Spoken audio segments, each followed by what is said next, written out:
लोगों ने जिसे सदस्य बनाकर लोकसभा के अंदर भेजा है उसकी सदस्यता रद्द कर दी जाती है,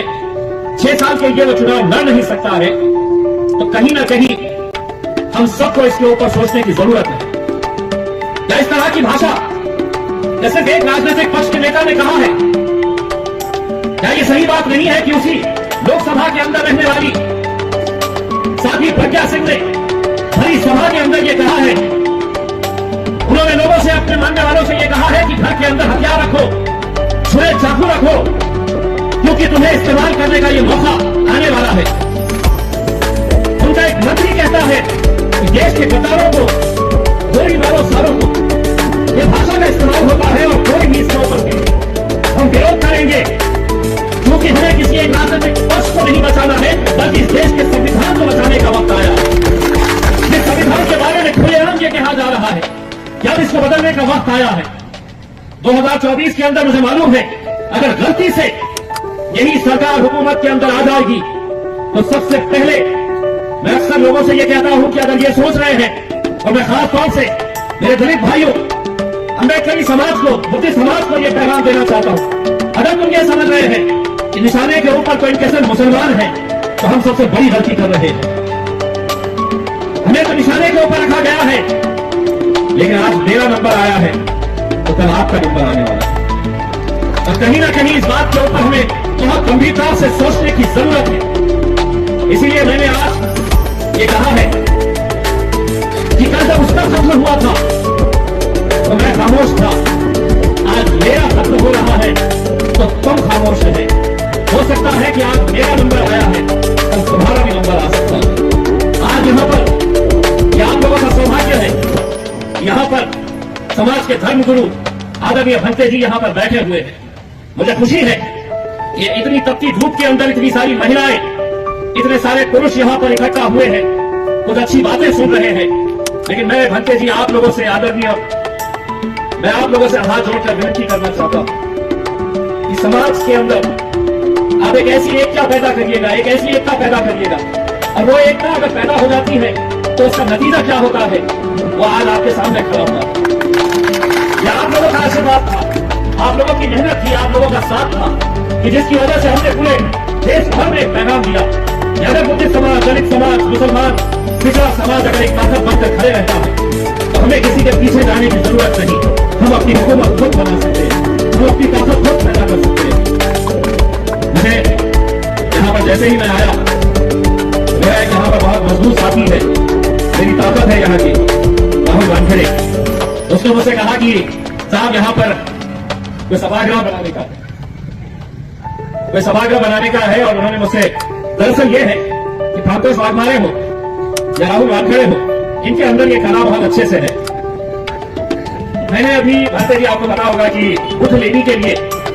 मैं जब वहां पर गया था, आदरणीय भंते जी ने मुझसे कहा था कि यहाँ पर मैं लगातार पिछले 5 सालों से वहां पर जाता हूं,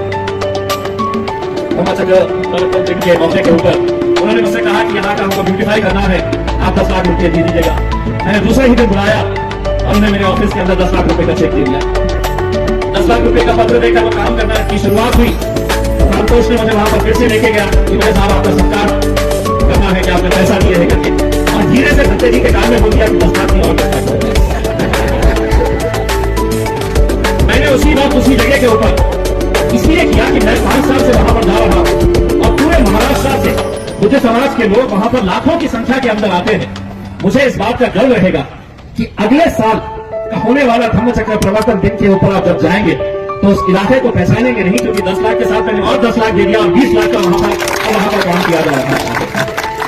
राहुल ने भी जब बोला कि आपको आना है तो मुझे मालूम था कि राहुल कुछ ना कुछ तो मांगने वाला है। मैं राहुल को भी ये कहना चाहता हूँ कि कल आना ऑफिस के ऊपर, और कल आपने जो मांगी मुझसे की है उसका पत्र लेकर चले जाना, और इसकी जिम्मेदारी राहुल तुम्हारी रहेगी कि यहाँ पर एक अच्छा जो भी आप बनाना चाह रहे हैं उसका सही तरीके से इस्तेमाल होना चाहिए। मेरी ख्वाहिश यही है कि मैं भंते जी, मैंने तमाम समाज के लोगों को ये बताया होगा, एक बार फिर से आपके पास दोहरा रहा हूं कि पिछले 20 सालों के अंदर इतने बुद्ध विहार, इतने सामाजिक सभागृह, पुतलों का सुशोभीकरण, बाबा साहब अम्बेडकर जी का हो या बुद्ध जी का हो। अभी मैंने कुछ दिन पहले एक सड़कों में बुद्ध विहार है पवन नगर के अंदर, वहां पर एक कार्यक्रम के लिए मुझे बुलाया गया था और मुझे सबसे ज्यादा खुशी वहां पर इस वजह से हुई थी कि वहां पर उन्होंने मुझसे एक ऐसी मांग की थी कि मैं चाहता हूं कि जहां जहां पर भी आप लोग मुझे बुलाए वो मांग जरूर रखें। उन्होंने मुझसे ये मांगनी की थी कि एक वाचनालय हमको बनाकर दीजिएगा, क्योंकि हमारे बच्चे यूपीएससी और एमपीएससी की पढ़ाई शिक्षा हासिल करना चाहते हैं। एक वाचनालय बनाकर दे दीजिएगा। पवन नगर के अंदर जाइएगा, एक बहुत ही खूबसूरत वाचनालय वहां पर बन चुका है। आपके आशीर्वाद और आप लोगों की मौजूदगी के अंदर उसका उद्घाटन हमको दिनों के अंदर करने के लिए जाएंगे। तो हमें खुशी इस बात की है कि मैं 20 सालों के अंदर इतने सारे काम नहीं हुए होंगे। मैं जिस समाज का ऋणी हूँ और जिस समाज का जिंदगी भर एहसानमंद हूँ, या आपकी वजह से आज आपकी आवाज बनकर मैं दिल्ली के अंदर रहता हूँ, तो मैं आपका कर्जदार हूँ और उसका कर्ज अदा करने के लिए मैं मेरा 5 साल का जब टर्म खत्म होगा तो मैं आपको लिखित के अंदर दूंगा कि कितने काम मैंने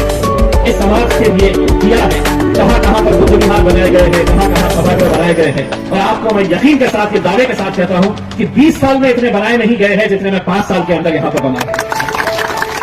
और ऐसा नहीं है कि ये मैं अपने जेब से कर रहा हूं, ये खासदार का फंड होता है और उसके अंदर ये लाजमी होता है कि वो फंड का इस्तेमाल आप ऐसी बस्तियों के अंदर खर्च करें। किसी भी तरह से आप खर्च कर सकते हैं। मैं पूरा का पूरा जितना फंड है पूरी ईमानदारी के साथ लगाता हूँ, खर्च करता हूँ। अभी रास्ते में आते वक्त मैं पंतों से पूछ रहा था कि उसका काम कहाँ तक चल रहा है। उसने मुझे यकीन दिलाया है कि आपको देखेंगे तो पहचानेंगे नहीं। मुझे मालूम है आप लोग भी वहां पर जाते हैं बुद्ध लेनी के उसमें, आप नेक्स्ट टाइम जाएंगे तो इतना तो मुझे यकीन है कि आप मुझे जरूर आशीर्वाद देंगे कि आपके आशीर्वाद से जो मैं आज दिल्ली का रास्ता देखा है, दिल्ली के पार्लियामेंट के अंदर जाकर बैठ रहा है, लड़ रहा है, ये सब आप ही लोगों की वजह से हो रहा है। इसलिए मैं आप लोगों का तहे से शुक्रिया अदा करना चाहता हूँ और ये कहना चाहता हूँ कि हम सबको इस देश के अंदर जो भी गलत हो रहा है उसके खिलाफ लड़ने की जरूरत है। उसके खिलाफ आवाज उठाकर पूरी बुलंद आवाज के साथ लड़ने की जरूरत है, क्योंकि हम जिसे मानते हैं गौतम बुद्ध हो या बाबा साहब अम्बेडकर, अगर उनकी सीट के हिसाब से अगर हम लड़ना छोड़ देंगे तो हम समझ लीजिएगा अपने समाज के साथ हम धोखा करेंगे। इसलिए हम सबको आज जो भी इस देश के अंदर गलत हो रहा है उसके खिलाफ एक ताकत बनकर खड़े रहने की जरूरत है, लड़ने की जरूरत है। आप लोगों ने मुझे यहाँ पर बुलाया, मुझे दोबारा दिल्ली जाना है, कुछ हिसाब किताब करने हैं, वहां पर भी आपकी आवाज लेकर जानी है, लड़ना है। इसीलिए मैं आप लोगों का तहे से शुक्रिया अदा करता हूँ। आदरणीय भट्टे जी, आपने मुझे यहाँ पर बुलाकर जो मुझे सम्मान दिया है, आप लोगों का आशीर्वाद हमेशा मेरे साथ रहा है और मैं उम्मीद करता हूँ आगे भी इसी तरह का आशीर्वाद आपका प्यार मेरे साथ रहेगा, क्योंकि आपके आशीर्वाद से ही मुझे हिम्मत मिलती है, ताकत मिलती है। बहुत बहुत धन्यवाद।